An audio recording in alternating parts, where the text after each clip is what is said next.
Okay, so this is the final lesson for Unit 8. This is lesson number 10, and we're going to look at something called entropy. And you do need to know the definition for entropy, and entropy is basically defined as the randomness or disorder or the chaos in a system. And in general, nature tends to go towards greater entropy. Things tend to, if you leave them out, tend to go towards greater entropy. They become more disorganized. Kind of like your room after a few days becomes very disorganized. It really has to do with two things. They ask you about what happens to entropy of the substances during a phase change, and what happens to the entropy of a substance during a chemical reaction. So let's do this first. Here are all the phases, and when you're going in this direction, entropy is increasing because you notice that. And remember, if we do the particle diagrams, which is going to be difficult for me to do with this pen, but if you look at substances that are in the solid phase, and you should write these, notice that they are arranged in nice straight rows, or what we call a regular geometric pattern. That has low entropy. It's very organized. And as you go in this direction, from a liquid to aqueous solution to a gas, remember in a gas it has the highest entropy because the molecules are very far apart.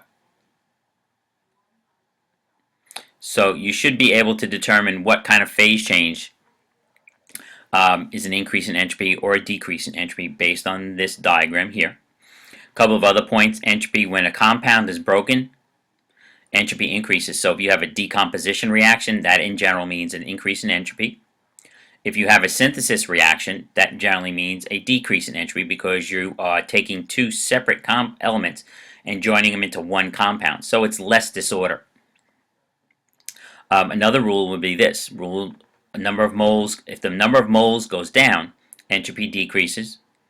If the number of moles goes up, entropy increases. So you can, and this here has nothing to do with phase change. This is now onto chemical reactions. So take a look at this.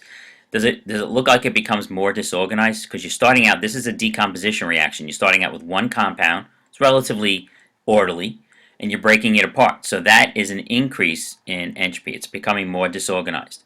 Here's a phase change now. You're going from a liquid to a solid. So now we're going in this direction, which we know is a decrease in entropy. Alright, here's a synthesis reaction. You're starting out with two separate elements and forming one compound, so that's definitely a decrease in entropy. It's becoming more organized. Here, it's not. You're breaking NaCl apart, dissolving in water. Here's AQ, so you're going from solid to aqueous. That's an increase in entropy. You're going from a solid to a liquid. That's increase in entropy. A solid to a gas, sublimation. In this particular case, you're going from substances in an aqueous solution to a liquid, so you're going in this direction. That's decreasing. This is a synthesis reaction, so this is decreasing entropy. Basically the same thing, going in this direction. That's decreasing entropy. Decomposition reaction is increasing. A synthesis, again, decrease. Same thing here. This is a decomposition, so it's increasing. This is another phase change. Now you're going from a gas to a solid. That is a decrease. I'm sorry. Yes, it's a decrease in entropy because you're going from a gas where they're very far apart to a solid.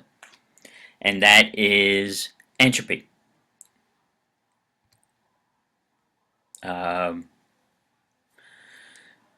This section here. This is something that we already talked about when we did potential energy diagrams, and the only new information here is that if you remember, we said before in the previous slide that in nature things tend to go towards higher entropy. Well, when it comes to energy, in nature things tend to proceed to a lower state of energy, which means that generally speaking, in nature things tend to be exothermic. Most things will release energy.